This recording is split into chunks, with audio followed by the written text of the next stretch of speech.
Assalamualaikum warahmatullahi wabarakatuh. Innal hamdalillah nahmaduhu wa nasta'inuhu wa nastaghfiruh wa na'udzu billahi min shururi anfusina wa min sayyiati a'malina. May yahdihillahu fala mudilla lahu wa may yudlil fala hadiya lahu. Ashhadu an la ilaha illallah wahdahu la syarika lah. Wa ashhadu anna Muhammadan abduhu wa rasuluh. Ya ayyuhalladzina amanu taqullaha haqqa tuqatih wa la tamutunna illa wa antum muslimun. Ya ayyuhan nasu taqu rabbakumul ladzi khalaqakum min nafsin wahidah wa khalaqa minha zawjaha wa batha minhuma rijalan katsiran wa nisaa'a wattaqullaha alladzi tasaaluna bihi wal arham innallaha kana 'alaikum raqiba.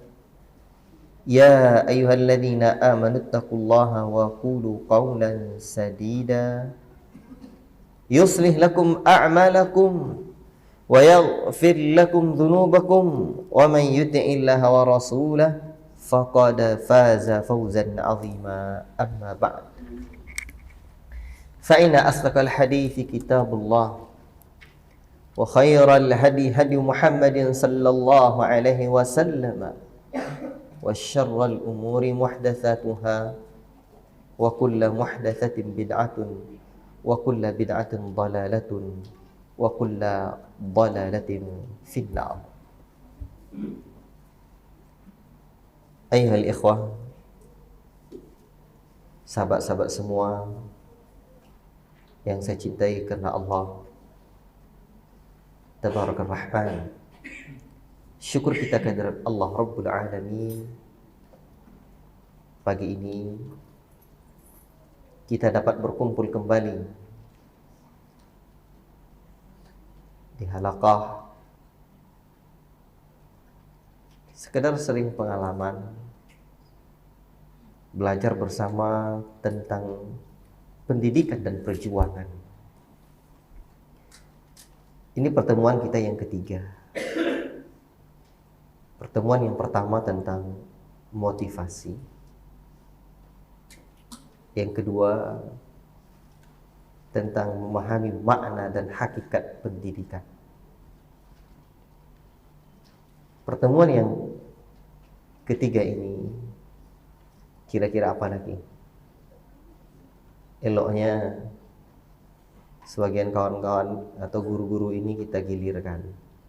Jadi saya juga mendapatkan faedah, tambahan masukan-masukan, gitu, bukan cuma saya sendiri. Ikhwati fillah barakallahu fikum. Apa yang saya sampaikan hanyalah sekedar menukil, menyampaikan apa yang disampaikan oleh para ahli, dan kita sama-sama memahaminya, mempelajarinya. Karena kita sebagai seorang guru, seorang pendidik, atau mungkin ada yang mengatakan, oh enggak Ustaz, saya enggak guru di sini, cuma bekerja di lapangan saja. Berarti juga pendidik. Karena anak-anak kita juga akan terdidik manakala mereka melihat sikap kita, perilaku kita, keseharian kita. Maka untuk itulah semua stakeholder yang ada di lembaga ini, di yayasan ini, mesti memahami urgensi, hakikat, tujuan, dan konsep pendidikan itu. Pada pagi yang mulia ini, teman-teman semua yang saya cintai karena Allah Subhanahu wa taala, saya ingin mengawali 2 tahun yang lalu Mas Menteri kita, siapa namanya? Kalau nggak tahu, itu kita apain itu? Kalau nggak tahu gitu ya. Yang kerja di dunia pendidikan nggak tahu menteri pendidikan. Mas Nadiem berpidato di tengah-tengah COVID. Tepatnya pada tanggal 2 Mei tahun 2021.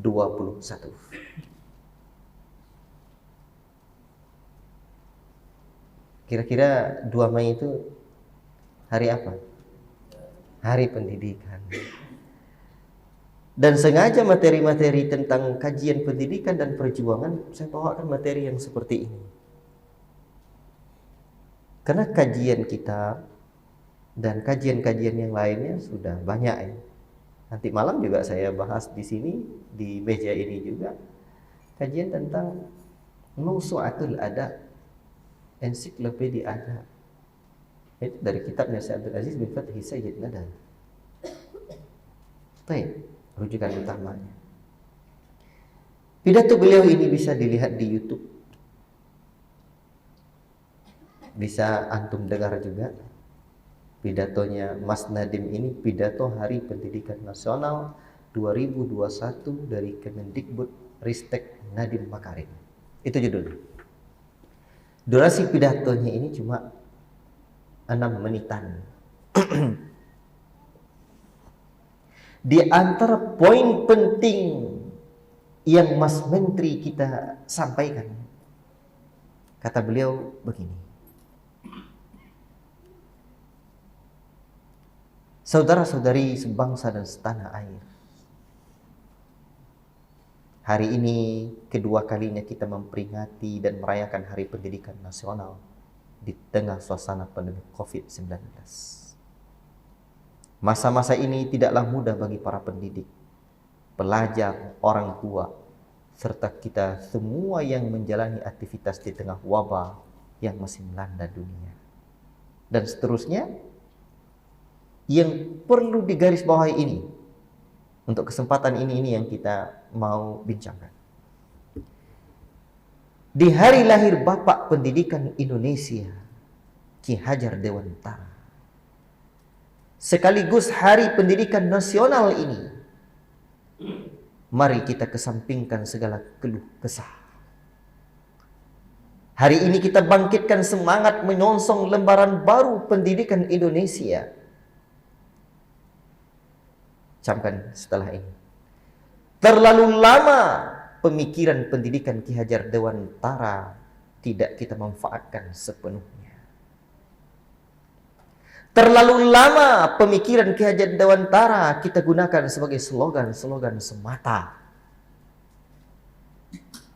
Bahwa pendidikan di dalam Republik Indonesia haruslah menuju arah kebahagiaan batin, serta juga keselamatan hidup lahir. Dan esensi mendasar pendidikan haruslah memerdekakan kehidupan manusia. Ini kata beliau. Mulai hari ini, bahagia maupun nestapa, pemikiran Bapak Pendidikan Indonesia haruslah kita jiwai. Kita hidupkan kembali agar lekas tercipta pendidikan yang berkualitas bagi seluruh rakyat Indonesia, serta terwujudnya kemerdekaan belajar yang sejati. Saudara-saudariku, masih kata Mas Nadiem, 62 tahun telah berlalu, 62 tahun berlalu sejak pertama kalinya ditetapkan Hari Pendidikan Nasional. Setiap tanggal 2 Mei, hari ini adalah sebuah momen yang tepat untuk merefleksikan apa yang bekerja dengan baik dan apa yang harus diperbaiki. Sahabat-sahabat semua yang saya cintai karena Allah Subhanahu wa taala, itu di antara penggalan pidato beliau. Kalau mau dengar silakan dengar. Dan seharusnya bukan mau dengar. Kita ini Ahlus Sunnah wal Jamaah. Apa kata Syekh Ibrahim Ar-Ruhaili? Saya tidak dengar langsung, tapi pernah saya dengarkan rekaman kajian Ustaz Maududi. Hafizallah ta'ala, kata Syekh Ibrahim, as-salafiyun al-uqala.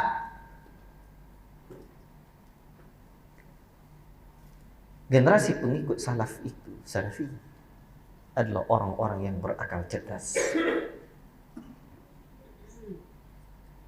Otak itu sama dengan dia otot. Dikit aja.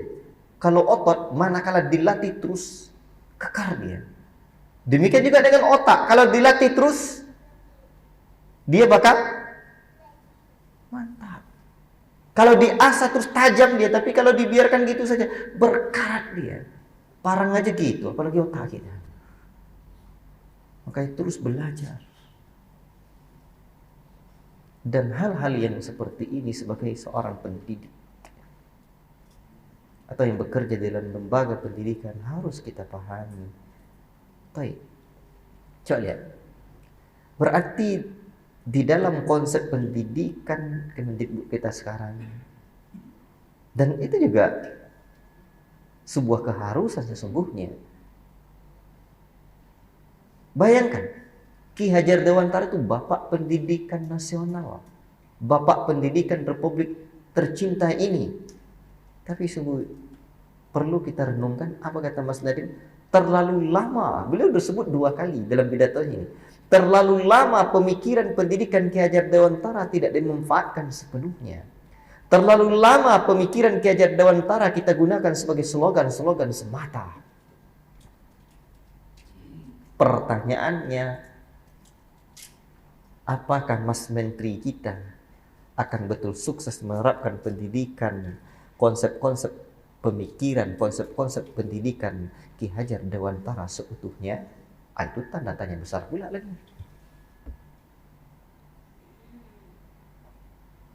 Namun sebagai seorang terpelajar atau yang terus mau belajar, kita tentu harus memahami konsep pendidikan Ki Hajar Dewantara. Dan berbicara tentang konsep, minimal ada 4 hal baru disebut konsep dalam dunia pendidikan itu. 1, tujuannya jelas.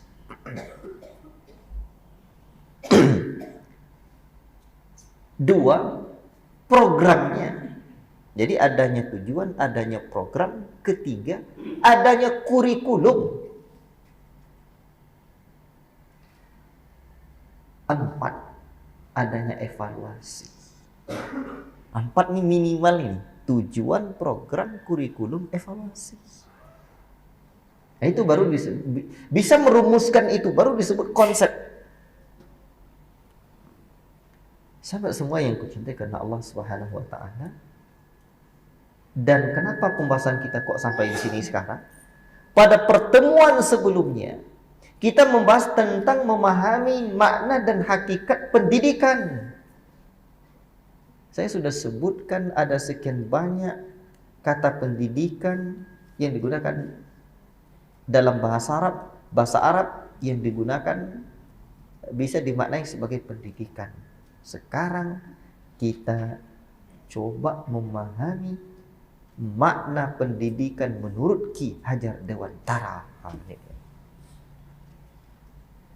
Karena ketika kita memahami makna pendidikan yang disebutkan oleh Ki Hajar Dewantara, di situ kita dapatkan hakikatnya, dan di situ juga kita akan dapatkan tujuannya. Tujuan pendidikan itu apa? Makanya ketika Mas Nadiem menyebutkan, Mas Menteri kita menyebutkan, kita kembali menyegarkan, dan seharusnya kita menerapkan pendidikan Ki Hajar Dewantara. Nah, ini peluang kita. Karena konsep pendidikan Ki Hajar Dewantara ini juga cukup menarik, unik. Walaupun konsep pendidikan Ki Hajar Dewantara ini adalah gabungan dari konsep Islam, dari konsep dari konsep luar, termasuk dia dari India. Tetapi ada hal yang bagus di dalamnya. Ada peluang, ada kesamaan dari poin-poin yang beliau sebutkan tentang pendidikan itu dengan konsep pendidikan Islam. Kalau soal kekurangannya ya tentulah sesungguhnya pendidikan Islam adalah pendidikan yang sangat komprehensif. Yang itu tidak kita ragukan lagi. Baik. Dan nanti kita akan bisa coba melihat bagaimana konsep pandangan Ki Hajar Dewantara tentang pondok pesantren. Itu luar biasa. Sampai beliau mengatakan bahwa pendidikan nasional, ideal nasional itu adalah pendidikan ala pondok. Baik. Sekarang kita masih membahas tentang arti, makna, hakikat pendidikan menurut Ki Hajar Dewantara. Bapak pendidikan Indonesia. Ki Hajar Dewantara menyebutkan pendidikan adalah suatu upaya atau usaha yang dilakukan untuk mengembangkan dan memajukan pendidikan budi pekerti atau karakter, pikiran dan tubuh anak. Kan jelas. Jadi konsep pendidikan Ki Hajar Dewantara itu memang jelas. Mengembangkan dan memajukan pendidikan budi pekerti atau karakter, pikiran dan tubuh anak. Bukan hanya tubuh, tapi budi pekerti. Baik. Beliau juga menyebutkan begini. Pendidikan dan pengajaran merupakan usaha persiapan dan persediaan untuk segala kepentingan hidup manusia, baik dalam hidup bermasyarakat maupun hidup berbudaya dalam arti yang seluas-luasnya. Berarti pemikiran Ki Hajar Dewantara itu tentang pendidikan luas, bukan hanya mendidik otak. Pendidikan itu bagaikan kita naik sampai ke atas dan kita lihat ternyata tujuan akhir atau hasil dari sebuah pendidikan itu adalah peradaban. Peradaban itu apa, Mas? Kira-kira peradaban itu apa? Peradaban itu adalah potret sebuah umat. Peradaban itu adalah manifestasi dari sebuah ideologi, wujud nyata dari sebuah pemikiran, keyakinan yang berawal dari sebuah pendidikan, yang berawal dari sebuah kebudayaan, tradisi yang berkembang dari sebuah masyarakat. Makanya potret umat hari ini,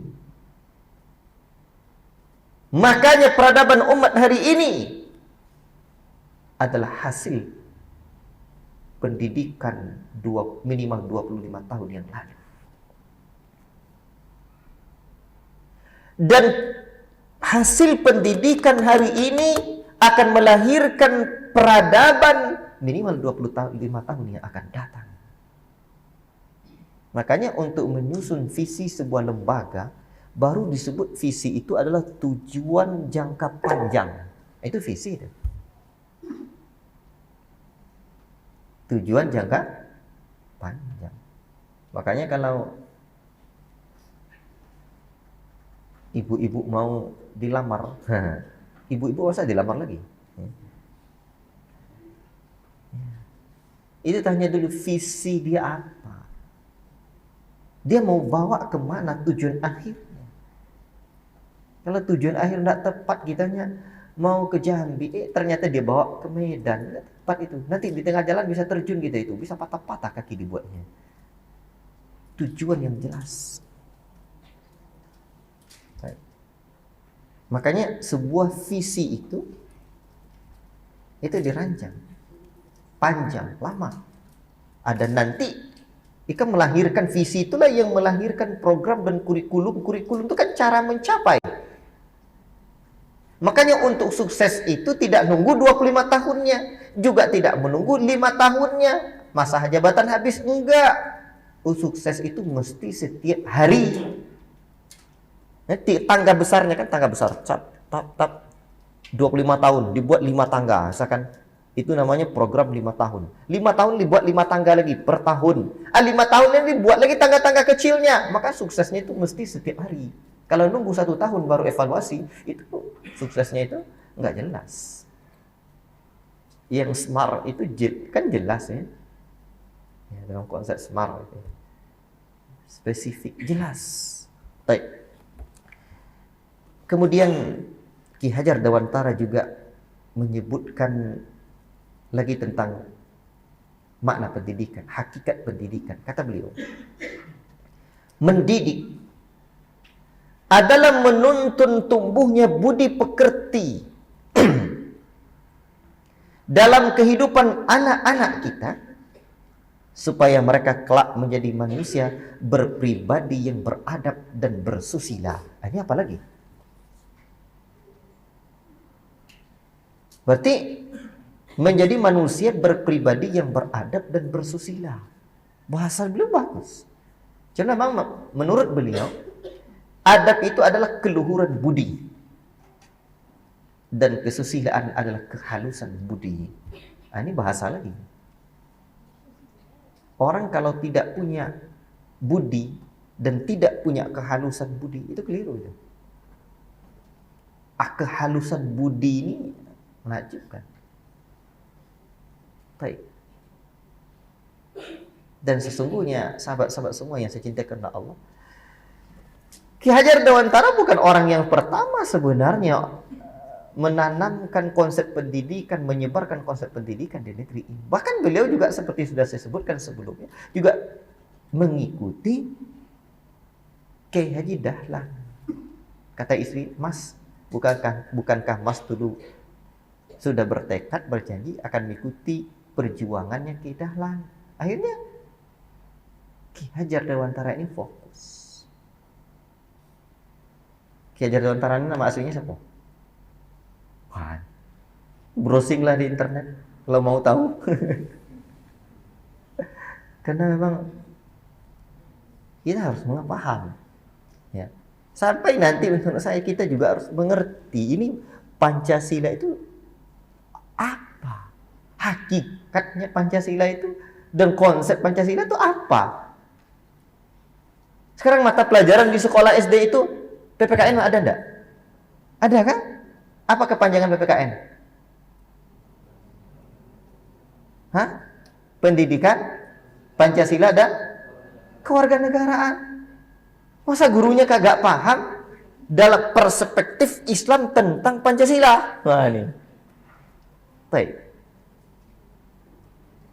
Ki Hajar Dewantara ini kan Raden Mas Suwardi Suryaningrat. Nah ini lahir di lingkungan keluarga keraton Yogyakarta.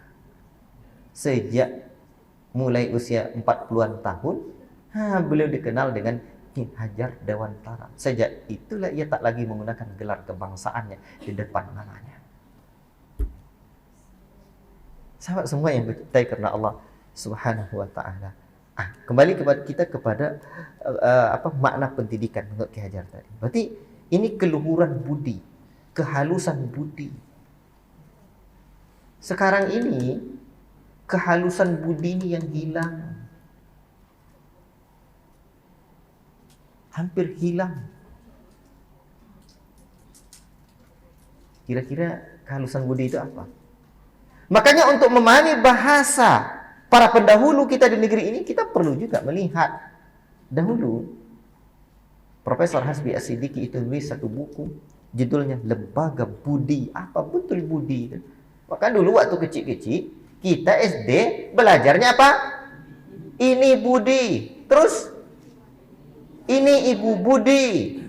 Sekarang apa lagi? Tidak ada lagi budi. Maka hilanglah siswa dari berbudi pekerti. Budinya dah hilang. Yang ada apa lagi? La ilaha illallah. Jadi kita juga harus mengerti dengan sejarah bangsa kita. Jadi memandang tuh harus insaf, proporsional. Tidak bisa memandang sebelah mata begitu saja, tidak bisa. Ini harus dipahami wakianya, kondisinya. Oh ini bukan konsep pendidikan Islam ini. Entar dulu mas, itu kurang berbudi juga itu. Kurang apa? Bersusila juga dalam bahasanya. Keluhuran budi dan kehalusan budi. Memang orang Nusantara ini orang lembut. Kita ini mudah terenyuh. Kita ini mudah apa? Cuman memang kadang-kadang bawaan mudah terenyuh itu jadi negatif. Akhirnya mudah baperan. Nah, gitu. Sedikit-sedikit bawa perasaan. Baik. Sahabat semua yang kucintai karena Allah Subhanahu wa taala. Ki Hajar Dewantara juga menyebutkan begini. Hakikat pendidikan adalah menuntun segala kodrat yang ada pada anak-anak itu agar mereka sebagai manusia dan sebagai anggota masyarakat dapatlah mencapai keselamatan dan kebahagiaan setinggi-tingginya. Berarti pendidikan melahirkan apa? Manusia yang memiliki pribadi yang bahagia. Pendidikan yang bahagia, pendidikan melahirkan kebahagiaan. Memiliki pribadi yang apa? Yang happy. Bu Hamka itu kan tulis satu buku judulnya Pribadi, yang di kemudian hari sekarang ini ditulis judulnya Pribadi Hebat. Karena memang yang ditulis oleh Bu Hamka ini pribadi hebat. Dulu awalnya judulnya Pribadi. Buku-buku seperti ini kita sebagai pendidiknya perlu dibaca. Baik. Sahabat semua yang saya cintai karena Allah Subhanahu wa taala. Maka tampaklah dari apa yang beliau sebutkan ini, pendidikan tidak semata-mata otak, tidak intelektualisme.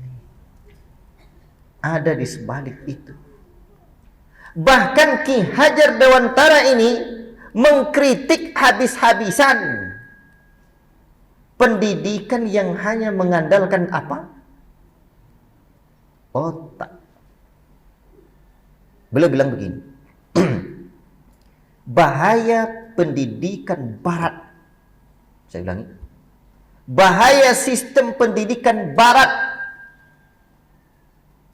amat terlampau mementingkan kenalaran semata-mata sehingga menimbulkan intelektualisme, yakni merajalelanya pikiran sebagai diktator di dalam jiwa orang.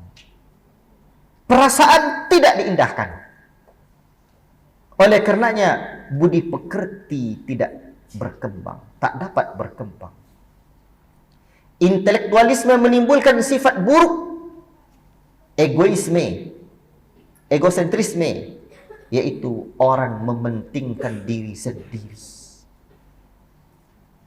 Ada anaknya dari intelektualisme ini, ada putra atau anak dari intelektualisme itu apa? Materialisme, yaitu apa? Hanya mementingkan keduniaan. Itu kritikan Ki Hajar Dewantara terhadap sistem pendidikan yang datang dari barat, yang hanya mementingkan intelektualisme, yang akhirnya mendatangkan apa? Egoisme. Turunannya apa? Materialisme. Bahkan isme sesat yang lainnya, termasuk hedonisme. Sedikit-sedikit apa? Materi. Akhirnya ada uang abang disayang, tidak ada uang abang ditendang.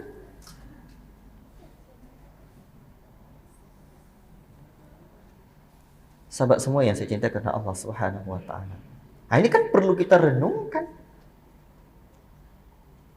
Makanya manakala hari ini kita berbicara tentang pendidikan karakter, itu perlu kita lihat, kita tengok, kita baca. Manakala tidak sesuai dengan pendidikan al-Islam, sebagai seorang muslim, kita punya kewajiban untuk merubahnya. Untuk apa sekolah Islam? Ini ada enggak namanya SDIT? SDIT Al-Madinah gitu ya.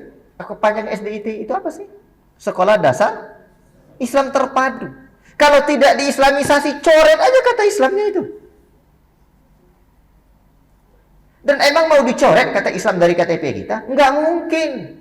Nggak mungkin Islam itu kita tinggalkan di rumah kita. Muslim disebut muslim karena melengket kepada pribadi seseorang tersebut, pada pribadi seseorang itu al-Islam. Cara pandangnya, cara pandang Islam disebut dengan Islamic worldview, cara pandang Islam. Kalau orang sekuler, maka cara pandangnya secularism worldview, cara pandang sekuler. Maka ketika mengajar, kita punya tanggung jawab untuk mengislamisasi mata pelajaran yang ada. Akhirnya pendidikan PPKN juga mengajarkan keimanan. Pendidikan IPA juga mengajarkan keimanan. Pendidikan IPS, matematika, bahasa Inggris juga mengajarkan keimanan, keislaman. Sehingga membentuk kepribadian anak menjadi muslim sejati. Makanya tugas lembaga pendidik dan guru itu islamisasi terhadap pelajaran-pelajaran sains. Baik. Kalau tidak, bahaya. Standar kemajuan saja dalam konsep pendidikan hari ini apa? Standar kemajuan sebuah negara itu apa? Semuanya materialistis. Semuanya materi. Maka wajar jauh hari sebelum kita ada di bumi pertiwi ini, Ki Hajar Dewantara sudah mengkritik sistem pendidikan yang datang dari Barat. Nah, baik. Sekarang pendidikan karakter itu yang diagung-agungkan dari mana? Tanya dulu. Sahabat semua yang saya cintai karena Allah Subhanahu wa taala.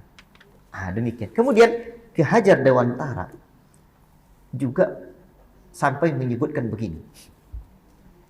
Ini kan yang kita baca pagi ini adalah tentang memahami hakikat dan tujuan pendidikan menurut Ki Hajar Dewantara. Beliau pernah bilang begini. Banyak priai atau kaum bangsawan yang senang dan menerima model pendidikan seperti ini dan mengirimkan anak-anak mereka ke sekolah yang hanya mengembangkan intelektual dan fisik semata-mata, hanya memberikan surat ijazah yang hanya memungkinkan mereka menjadi buruh. Buruh itu hakikatnya pekerja. Tapi banyak para priai dan bangsawan yang senang. Beliau kritik. Tak betul itu. Makanya, Pak, itu kapan saya ngisi kajian? Beberapa hari yang lalu, kalau nggak salah Rabu pagi, di salah satu lembaga pendidikan Taman Kanak-kanak, saya diundang ketua yayasannya di daerah Kuansing sana. Saya ceritakan di YouTube itu ada video yang punya handphone, apalagi yang handphonenya bagus, silakan dibuka dulu. Itu di YouTube ada satu video judul video berdurasi 4 menitan. Judulnya susah apanya? Bukanya di sini aja. Penyesalan seorang dokter, saya ingat saya. Penyesalan seorang dokter.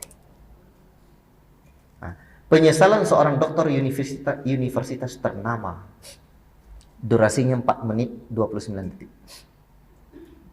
Video ini berisi penyesalan seorang dokter yang terlahir dari keluarga yang memang kaya, mampu. Yang mementingkan apa? Yang mementingkan sukses dari sisi materi. Dia ini memiliki 3 orang anak. Dan ketiga anaknya sukses sekolah, kuliah di luar negeri. Bahkan dia menulis buku panduan sukses mendidik anak atau menyekolahkan anak kuliah di luar negeri. Bukunya laris. Orang mengikuti acara-acara seminarnya, pelatihannya. Orang-orang mengikuti langkahnya dan orang juga sudah banyak sukses. Tapi di kemudian hari Silakan dengar nanti video itu. Ditariknya peredaran buku itu. Berawal dari kejadian tragis yang menyedihkan dan menghenyakkan dia. Ketika dia mendapati istrinya sakit, diteleponnya anak pertama. Sayang, anak pertama dia di Amerika, sudah bekerja sukses di salah satu perusahaan ternama.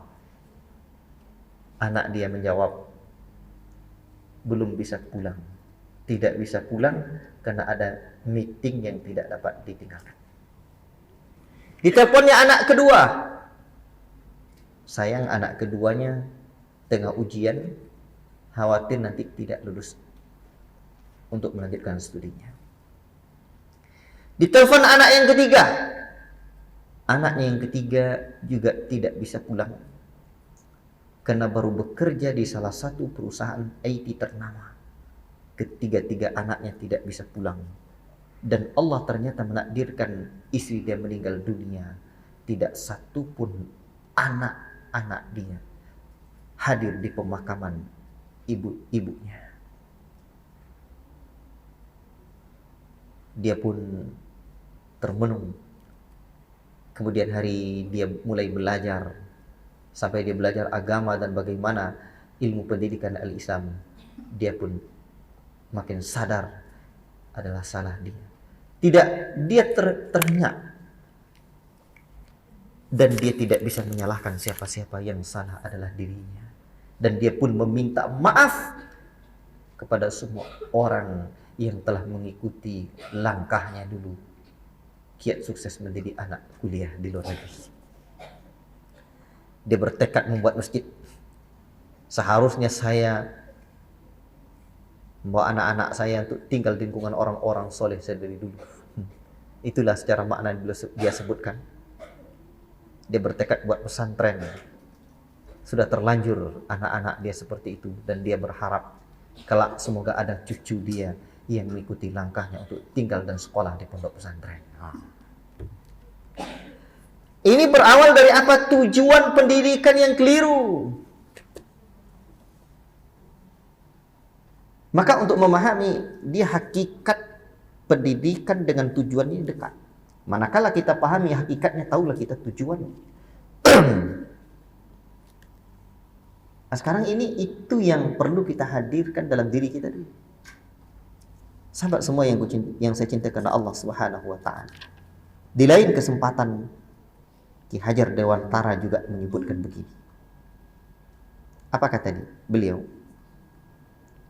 Pendidikan dalam semangat kolonial telah mencegah terciptanya masyarakat sosial mandiri dan merdeka lahir batin. Hanya menghasilkan suatu kehidupan yang tergantung kepada bangsa-bangsa barat.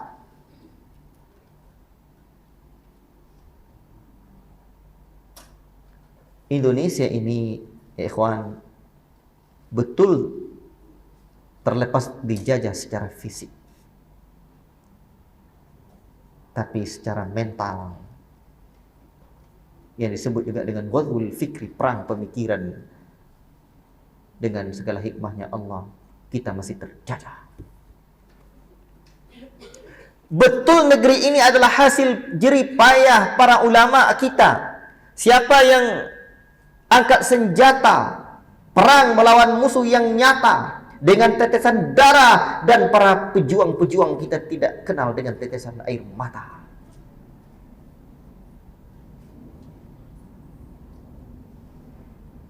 Para ulama dan para santri. Tapi sayang manakala Indonesia merdeka, yang mengisi lini-lini SDA dan SDM itu, sumber daya alam yang harus dikelola oleh sumber daya manusia itu, diisi oleh orang-orang yang punya cara pandang sekuler lagi, oleh orang yang punya bukan berkepribadian Islam. Akhirnya pendidikan yang menghasilkan sifat materialistik, hedonisme, mementingkan materi semata, akhirnya enggak. Kalau berbicara tentang ini kita, dulu ada salah seorang kakak kelas saya sampai ke Brunei.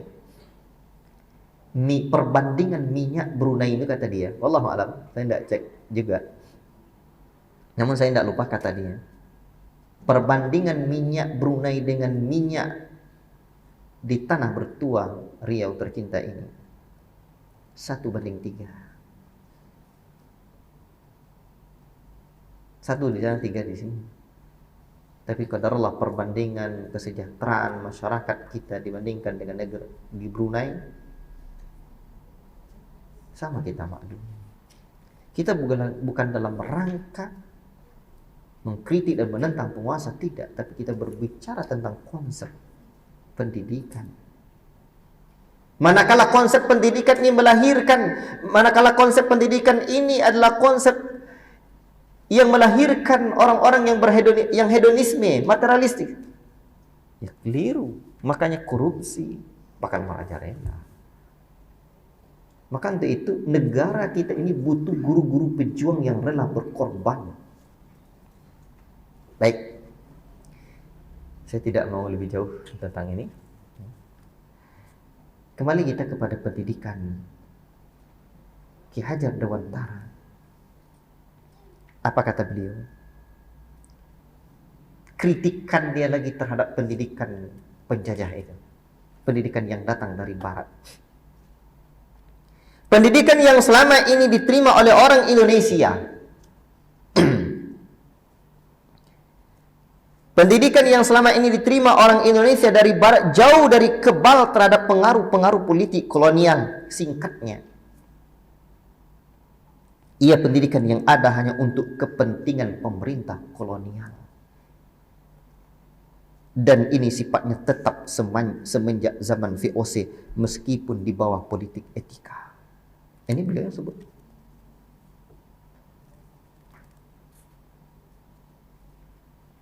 Dan sekarang untuk apa kita perlu tahu ini, Ustaz? Sekarang kita di sebalik perjuangan kita sebagai para pendidik, ada kekuatan besar yang datang dari peradaban barat untuk merusak generasi kita. Maka disitulah pejuang kita sebagai seorang pendidik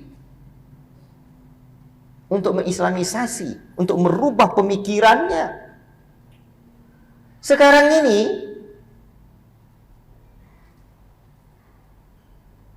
jiwa-jiwa guru pejuang itu mulai hilang. Yang ada jiwa-jiwa guru pencari uang.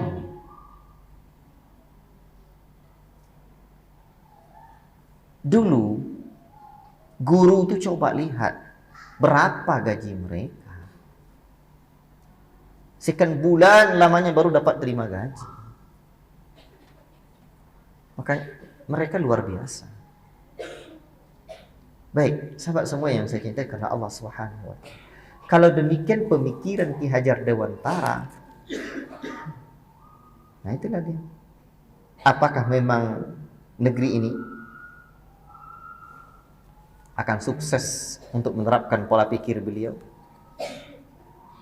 Berarti dari pemikiran pendidikan Ki Hajar Dewantara ini nampak oleh kita, fokus utama pendidikan beliau itu adalah pribadi.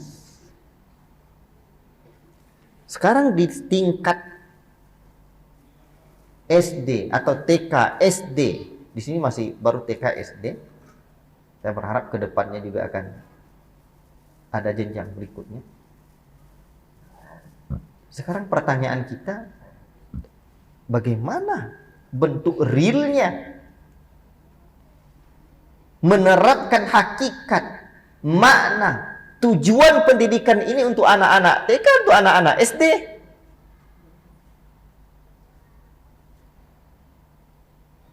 Sahabat semua yang dirahmati oleh Allah Subhanahu wa Ta'ala, inilah kesempatan emas menanamkan itu. Materi kita tentang hakikat dan tujuan pendidikan. Saya belum juga sebut lagi tujuan pendidikan dalam Islam, ya. Karena apa yang disebutkan Ki Hajar Dewantara itu mewakili juga. Setelah kita memahami bahwa tujuan pendidikan itu adalah membentuk kepribadian, Maka sejak mulai TK dan SD itu kita tanamkan. Kita tanamkan pada anak-anak kita ruh tarbiyah al-islamiyah itu. Mereka adalah usia-usia emas. Kalau materi, akan ada sebuah ungkapan. Metode seorang guru lebih baik daripada materi. Namun guru itu sendiri jauh lebih baik daripada metode. Dan ruh seorang guru jauh lebih penting daripada guru itu sendiri. Dan itu akan nular. Kalau orientasi guru, ruh yang ada pada guru itu adalah uang, uang, uang, uang, jangan pernah berhayal murid jadi pejuang. Kalau ruh yang ada pada guru tersebut adalah materi, hedonisme gurunya, jangan pernah berhayal melahirkan murid yang memiliki jiwa spiritual imani, jangan pernah berhayal.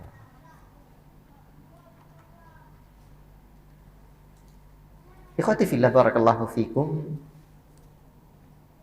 Pada pribadi seorang anak ada hati, ada pikiran, ada lisan.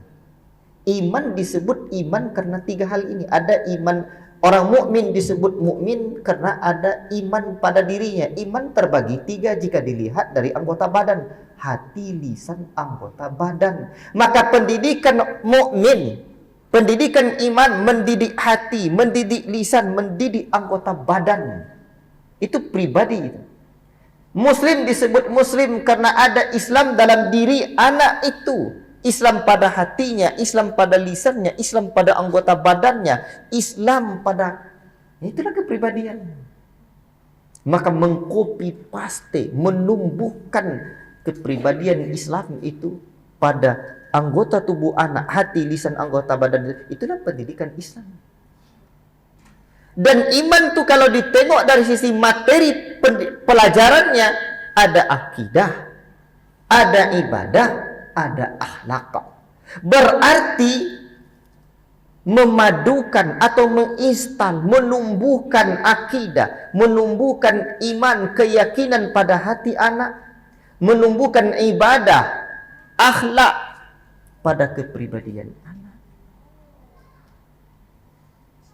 Kehalusan budi ini yang perlu kita tinjau sekarang. Makanya rapor itu tidak cukup hanya dengan angka-angka. Kalau sekarang nih portofolio, masih rapor atau portofolio? Masih rapor lah, tapi rapornya udah berkembang gitu kan.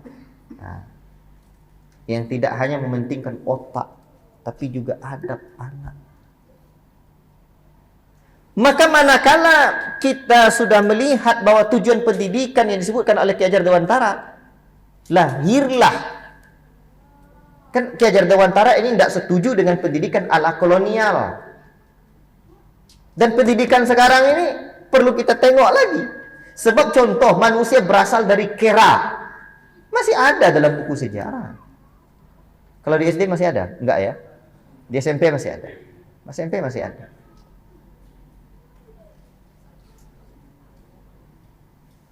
Ya, itu kan masa yang seperti itu aja belum bisa dihilangkan. Apa yang kan tuh? Mencoret itu aja nggak bisa. Karena ya ikhwan, ini berbicara tentang pendidikan, di sebalik ini ada sebenarnya politik besar. Mau nggak mau saya juga harus bicara ini sedikit. Saya mau pernah belajar sejarah politik Islam Indonesia. Kuliah, dosen saya wartawan Istana Negara, lama. Jakarta. Jadi, memang negeri ini ada orang-orang di sebaliknya. Siapa pemegang kekuasaannya? Ada pihak-pihak asing. Maka pemegang-pemegang jabatan strategis itu nanti akan di-setel oleh mereka. Maka arah pendidikan itu akan ada sesuai dengan kebijakan pemerintah. Dan kebijakan pemerintah itu siapa dulu orang yang di belakangnya? Pemodalnya siapa? Ada kepentingan-kepentingan. Sini beratnya. Makanya di lembaga pendidikan kita harus melahirkan sebuah solusi. Kalau Ki Hajar Dewantara tidak setuju dengan pola pendidikan kolonial, maka beliau memberikan solusi. Lahirlah sebuah pendidikan yang beliau namakan dengan taman siswa. Dengan jenjang pendidikannya taman Indiria, taman muda, taman dewasa, taman madya, taman guru atau taman pamong. Sekarang kita di lembaga kita taman kanak-kanak, SD itu ikut kurikulum, ikut pemerintah aja semuanya. Tidak boleh ikut pemerintah itu. Boleh lah. Kita ini Ahlussunnah taat pemerintah. Kita bersabar dengan kondisi yang ada. Tetapi kita juga mesti punya solusi. Sebagaimana Ki Hajar Dewantara punya solusi. Disebut taman bermerdeka jiwa anak. Ada konsep-konsepnya. Maka sekarang dengan mengambil program satuan pendidikan dari pemerintah itu, maka kita harus punya kurikulum agar tercapainya tujuan yang betul sesuai dengan yang Allah inginkan. Kita mesti punya kurikulum apa? Kurikulum fardhu ain yang kita padukan menjadi kurikulum sekolah kita. Kurikulum mandiri sekolah. 2 kurikulum pemerintah. 3 kurikulum unggulan kalau mau ditambah. Jadi apa yang diinginkan pemerintah masih tetap kita pakai. Terus kurikulum sekolah kita. Kurikulum sekolah tidak boleh jauh-jauh dari 2 hal. 1 kurikulum fardhu ain, 2 kurikulum fardhu kifayah. Kurikulum fardhu ain itu apa? Kurikulum yang membentuk adab, akhlak mulia, iman, membentuk kepribadian anak yang diridhoi Allah. Kurikulum fardhu kifayah apa? Itulah dia kurikulum unggulan yang melahirkan nilai khas dan keunikan sekolah itu sendiri. Nah, itu baru solusi.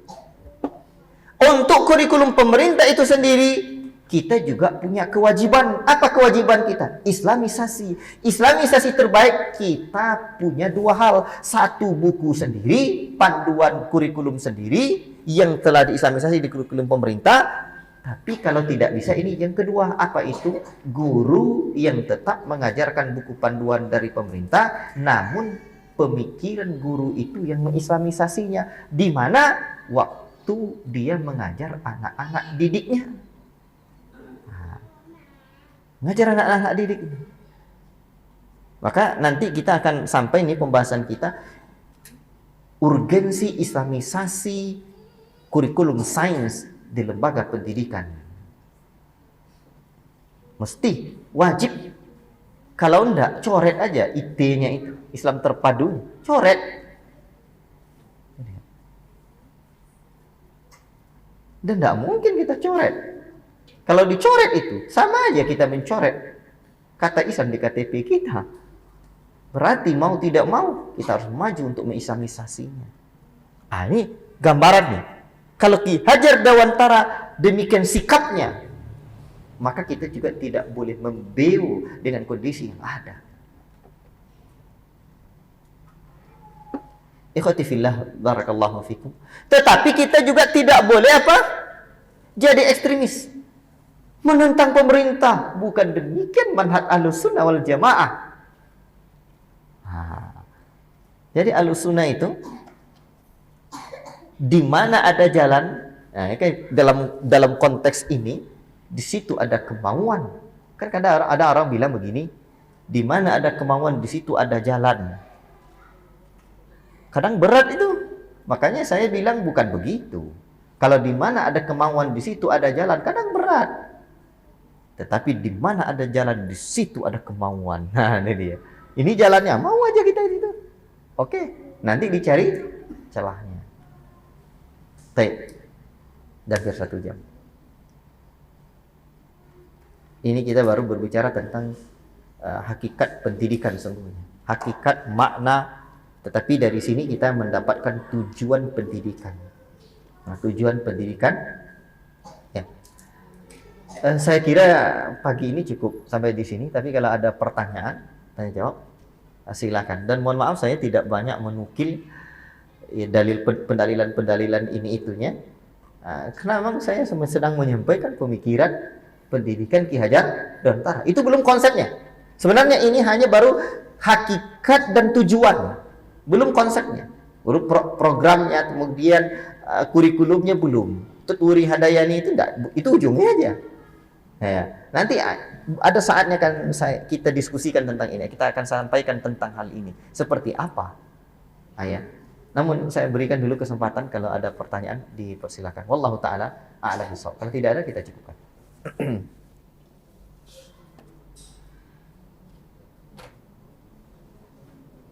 Ibu-ibu ada yang mau bertanya silakan. Ya. Tadi karena saya dikasih tahu ada acara setelah ini, betul? Atau enggak jadi? Jadi kan? Nah. Ya, kalau tidak ada pertanyaan baik, silakan.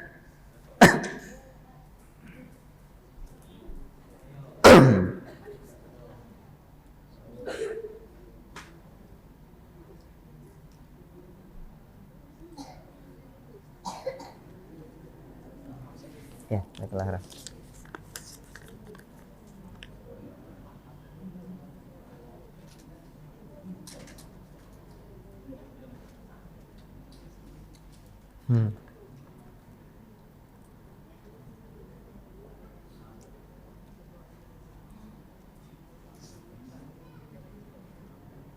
Baik, saya tidak bacakan bunyi pertanyaannya karena ini direkam dan nanti bisa dipahami terlalu ekstrim bahasanya. Jadi begini, tapi saya jawab ya. Konsep pendidikan Ki Hajar Dewantara itu adalah gabungan dari konsep pendidikan dari luar, termasuk juga dari India, termasuk juga dari luar ya. Nah, dari luar itu ya dari apa yang berkembang sebelum ini. Tetapi juga ada tergabung dalam konsep pendidikannya, konsep pendidikan Islam. Sehingga menurut Ki Hajar Dewantara, pendidikan ideal nasional itu adalah pendidikan ala pondok. Sikap kita seperti apa?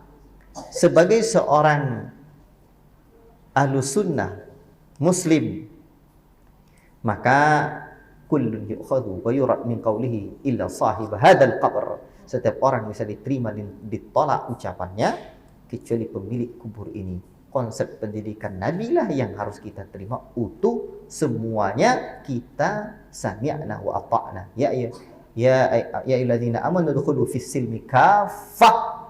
Hai sekalian orang-orang yang beriman, masuk kamu ke dalam Islam itu secara kafah. Itu Nabi. Adapun yang selain Nabi, bukan hanya Ki Hajar Dewantara yang benar kita terima, yang tolak kita punya kepribadian muslim. Muslim itu di dalam bahasa apa? Bahasa dari barat sana, muslim itu punya pandang Islamic worldview, cara pandang Islam. Jadi jangan lepaskan cara pandang kita. Cuma kenapa ini saya sampaikan? Ada 2 alasan minimal. 1, biar kita mengerti. Walaupun tampang jenggotan, celana cingkrang, ternyata juga paham dengan pendidikan. Konsep pendidikan apa? Bapak pendidikan negeri kita tercinta. Dan itu jasa para pahlawan kita. Nah, itu satu sisi. Yang kedua, di sini juga peluang kita. Kalau ada orang yang mengatakan konsep pendidikannya adalah konsep pendidikan Ki Hajar Dewantara, kita tumbuhkan lagi. Tetapi yang kita lihat berseberangan dengan konsep pendidikan Islam. Kita juga membaca buku dan konsep pendidikan Ki Hajar Dewantara, juga ada konsep pendidikan Ki Hajar Dewantara yang bersesuaian dengan konsep pendidikan Islam. Di situ peluang kita. Nah, jadi kadang kan di sini kita bisa kemukakan seperti yang tadi nih. Maka besok insya Allah ke depannya insya Allah akan saya sampaikan bagaimana konsep pendidikan, bagaimana Ki Hajar Dewantara memandang konsep pendidikan pondok bagus. Adapun yang lain-lain seperti dalam buku beliau itu saya baca, memang betul sekali yang Ibu sampaikan ini, bahwa di antara konsep-konsep pendidikan beliau memang ada yang tidak sesuai dengan pendidikan Islam. Dan itu tentu. Nah, maka yang benarnya kita terima, yang salahnya sebagai seorang muslim tentu kita tidak bisa terima. Itu juga yang harus kita islamisasi. Islamisasi yang masih bisa dirubah, kita rubah penerapannya. Tapi yang nggak bisa, nggak bisa. Tetap kita tolak. Wallahu ta'ala a'lam bishawab. Mudah-mudahan bisa dipahami. Dan itu betul yang Ibu sampaikan di sini, betul. Ya. Betul sekali bahwa konsep pendidikan beliau itu tidak seutuhnya dari Islam. Gabungan. Dan itulah dengan segala keterbatasan beliau. Tapi dalam poin-poin tertentu kita melihat bahwa konsep pendidikan beliau ini ada kesamaannya dengan konsep pendidikan orang-orang sebelumnya. Ulama bahkan kiai. Maka sudah sewajarnya juga anak-anak negeri ini bukan hanya memahami konsep pendidikan Ki Hajar Dewantara, tapi juga memahami konsep pendidikan Ki Haji Ahmad Dahlan. Bahkan Hadratus Syekh Hasyim Asy'ari, bagaimana konsep pendidikan beliau? Bagaimana konsep pendidikan Buya Hamka, Buya Muhammad Nasir? Buya Muhammad Nasir itu juga punya konsep pendidikan. Jadi itu tokoh-tokoh bangsa kita munculkan di sini, bukan seutuhnya kita nak mencontoh konsep pendidikan mereka. Sebab kemarin saya menyebutkan ini makna pendidikan dalam bahasa Arab atau kata yang bisa bermakna pendidikan di dalam bahasa Arab. Kemudian ini saya sampaikan pada pembahasan bulan ini makna dan hakikat pendidikan menurut Ki Hajar Dewantara. Besok saya akan sebutkan lagi tujuan pendidikan dalam Islam, kemudian konsep pendidikan Islam. Nanti kita bandingkan juga. Wallahu ta'ala a'lam bishawab. Mudah-mudahan bisa dipahami. Cukup sekian apa yang dapat saya sampaikan. Yang benar hanya dari Allah, yang salah dari pribadi saya, hanya kebenaran yang mesti kita ikuti. Allahumma fa'na bima 'allamtana wa 'allimna bima yanfa'una. Wa sallallahu wa sallama ala nabiyyina Muhammad wa ala alihi wa sahbihi ajma'in. Wassalamualaikum warahmatullahi wabarakatuh.